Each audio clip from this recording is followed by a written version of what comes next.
Hello, see me here O'Reilly. So I have here to look at a Range Rover Sport. Okay, so the complaint on this is it's making a ticking noise, and he's been told it needs a new turbo and possibly a new engine, and to scrap the vehicle. It sounds absolutely fine, really. You can hear a slight noise over here, which is coming from the EGR. Is that the noise you're talking about? The noise? The fluttery noise? That one over here.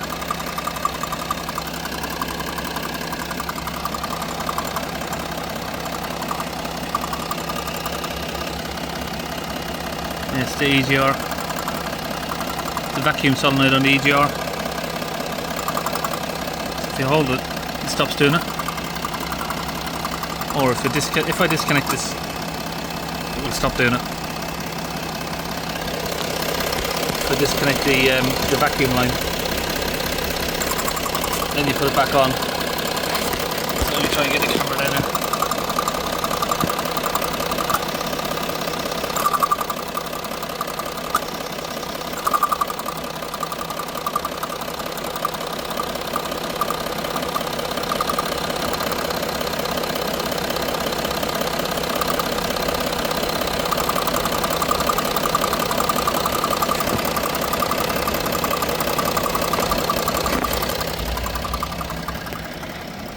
Right, so the customer's just here with me, and he said, yeah, that's the same noise that he's been getting, that fluttery noise, and when it goes away. Obviously I'm disconnecting the vacuum to the my brain's upside down. Vacuum solenoid. If you hold it, it stops making a noise, or if you disconnect the vacuum to it. I'm not sure if you can just replace just it's probably the diaphragm in the actuator. It's a vacuum operated actuator, so there's going to be a little diaphragm inside it. Don't know if it's that or is it the actual flap that's inside the jar that's causing it to bounce around, but it's sort of bouncing around, and that's why it's making a noise. So I am checking to see if there's a fault code on there. He said every now and then. He said it doesn't really come on that often, but once every. Well, he didn't really give an exact time, but he said it comes on every now and then. It's been deleted some time ago and it hasn't come back anymore. But it's a bit strange that he's been told it needs a new engine because of that. Okay, so if we look at that, it's making the noise.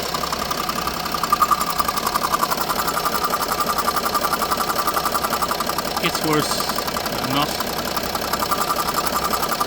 So if we come over to the engine mount and blank off the vacuum to the engine mount,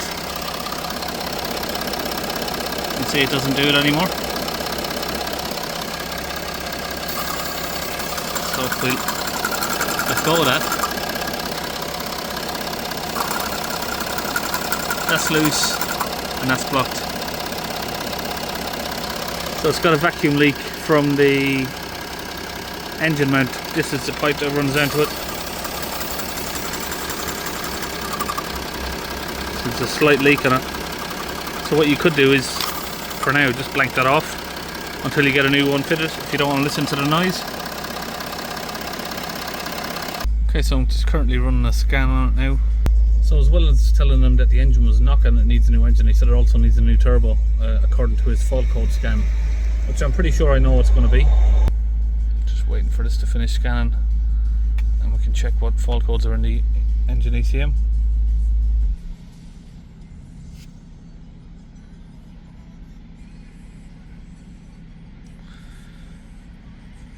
Air correlation, NOx exceedance, turbo underboost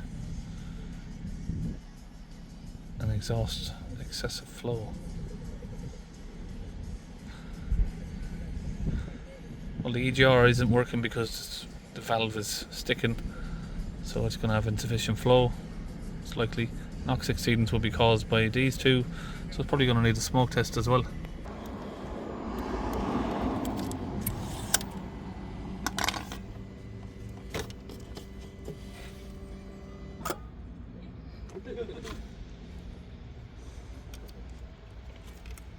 Just get this off.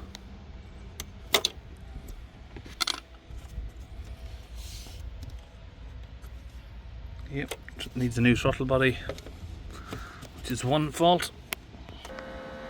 Okay, we've got the smoke test hooked up from Launch UK. This goes in the intake, pushes smoke through it, and if we have an air leak, we should be able to find it. Just keep an eye on it. Usually it will come from around this area, or the injector area where the intake manifold is. Doesn't look very wet in there, so I doubt it's coming from there. Okay, so a little bit of a follow up here now. I've been having a look over it. I'm going to ignore these codes for now, alright? So this P049B I can look at. The P0299 underboost and correlation code, I can't find where that's coming from. We've smoke tested it, there's nothing there. So I'm going to put that down to whoever was touching it before may have caused that to come on. But it needs a throttle body. EGR flow insufficient is because the DPF is cracked. So you can see there the DPF is cracked. So when the DPF cracks on these low pressure EGR, it's got to return on after the DPF goes back to the low pressure EGR. When your DPF cracks, the soot goes in there and blocks the EGR up. So it needs a new EGR, it needs a new DPF. I'd ignore the underboost for now because we'll look at that separately. EGR, DPF needs to be done, as well as the engine mount, which is causing the vacuum. I mean, the vacuum loss could even be causing this underboost code. But I'm going to send this over to somebody else. So I've just had a little phone call there with Martin at JLR specialist over in Dartford Transmissions. I'm going to send this over to him. There's a little bit too much for me to do here on the side of the road with this car, so we'll let him deal with it, and I'll see you on the next video.